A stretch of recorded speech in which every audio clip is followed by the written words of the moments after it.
Good morning, good afternoon, good evening. Welcome to another edition, season 2 of your Know What Nichols podcast. I'm your host, AC, Mr. Cooler Than Fan, bringing it to you live one time for your mind. I'm here with a special guest.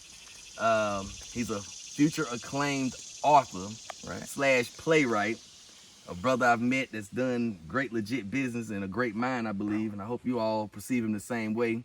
And without further ado, I'm going to introduce you all to Benshi Noble. Appreciate you. Welcome, Benshi, to the Know What Nichols podcast, brother. Thank you. Good to be here.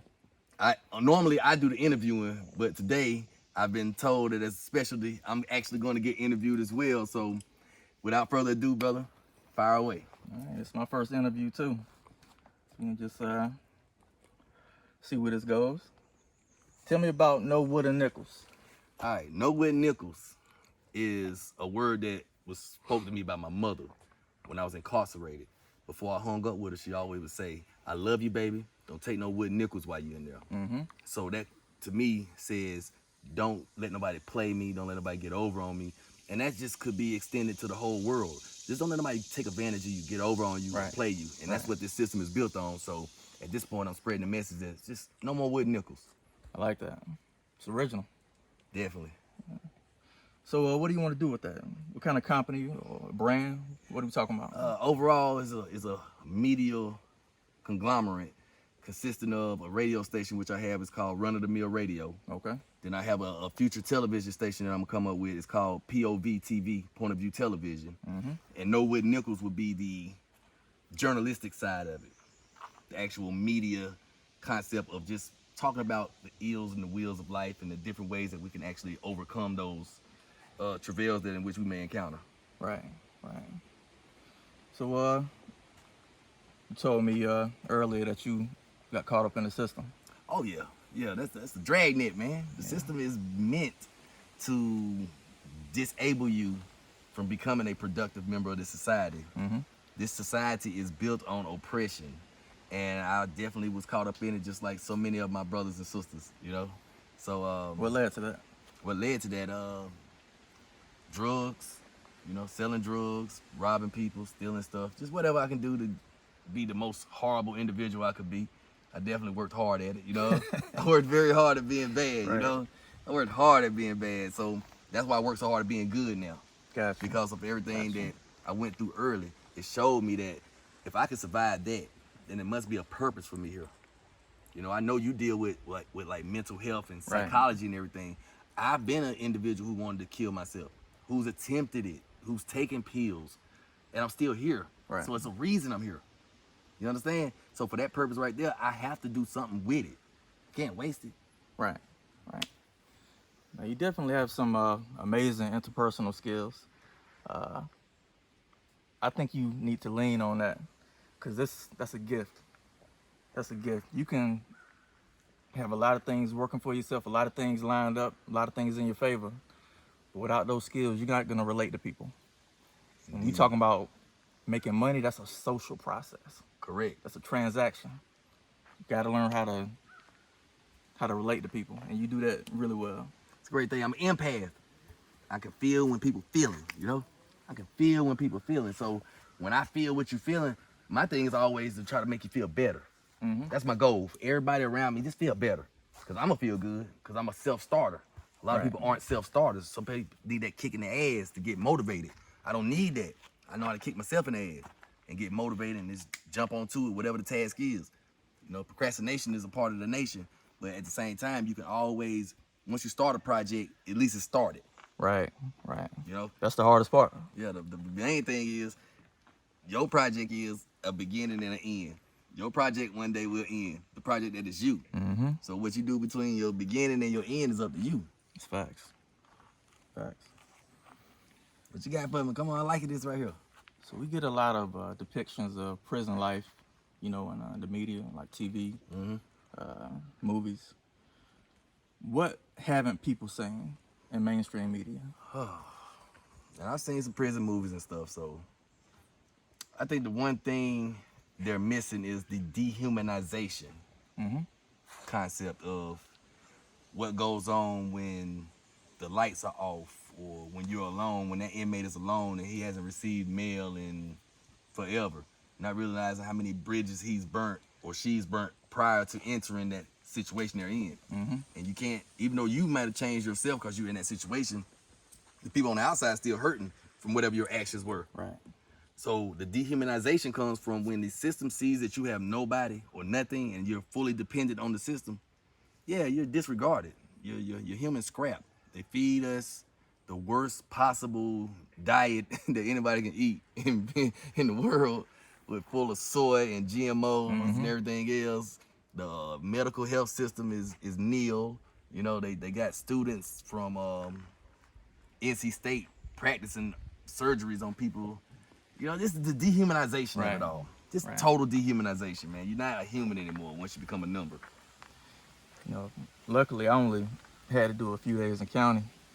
The craziest thing to me was, you know, taking a shit with another man in the room with you. You know, that's... Yeah, man. I mean... I know it's a really small thing, but that's huge. That's huge because that's something you consider a personal thing. Right. Something that you do.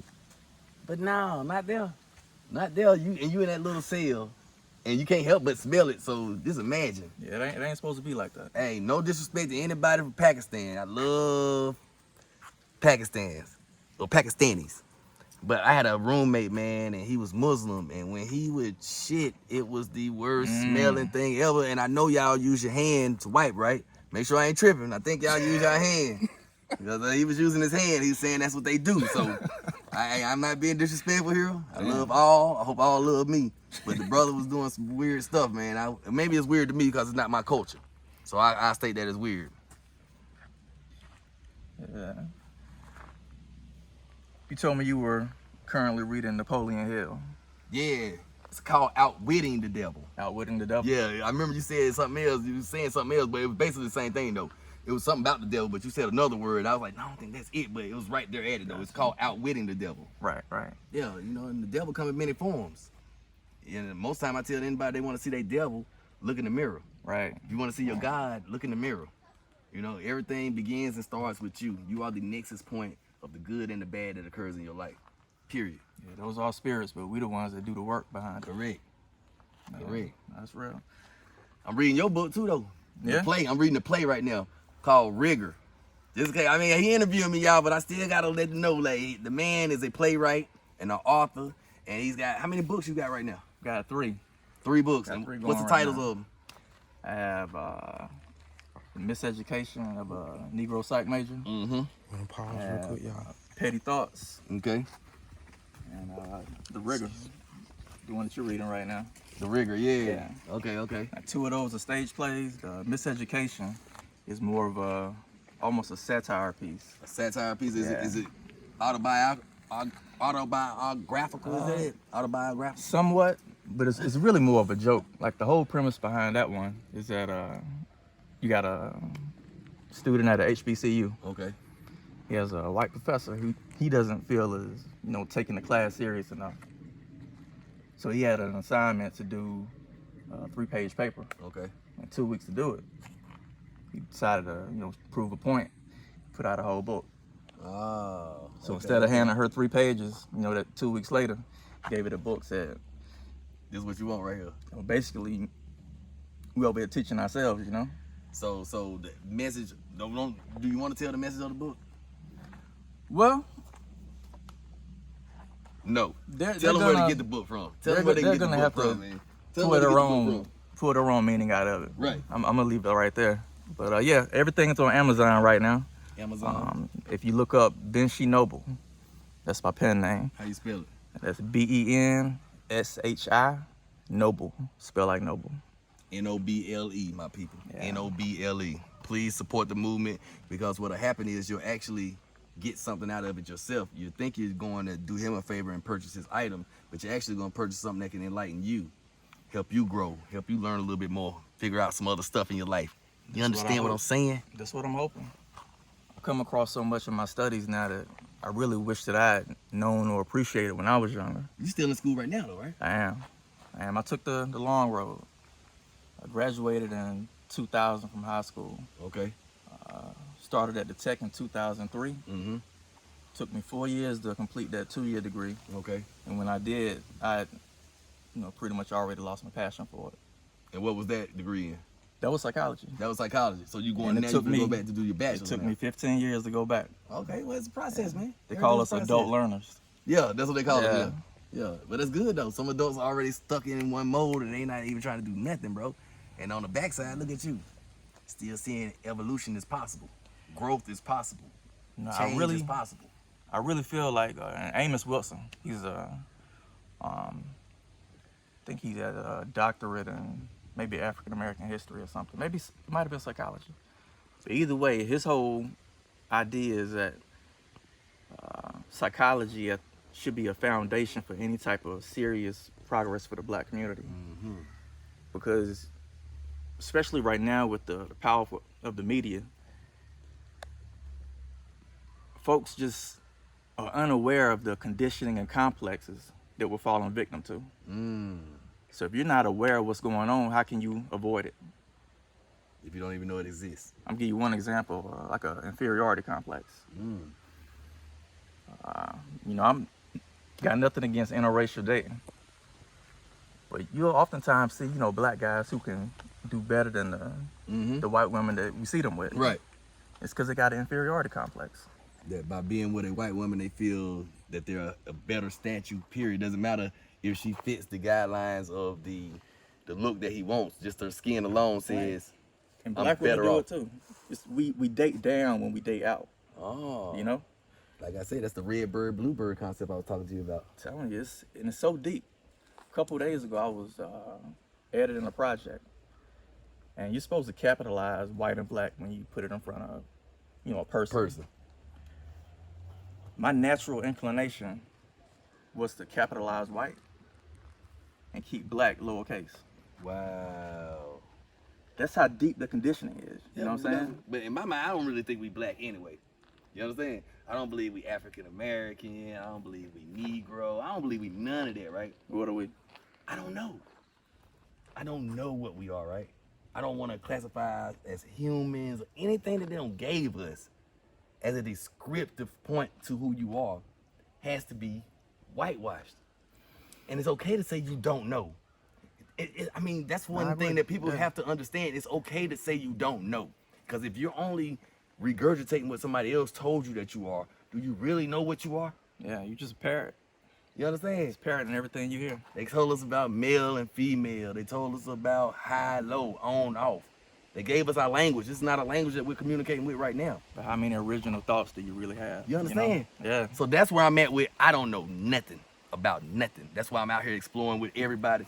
Oh, a bee just got me. Dang, just got me too. Stunk. Yep, this got me. I got stung by a bee. We out here at High Rock Lake. It's dope though. I ain't mad at it. I gotta deal with it. It got me though. It got me, y'all. What I do? But anyway. But when you think about the whole color-coded system, it's really a childish thing. And they have us at the bottom of every scale.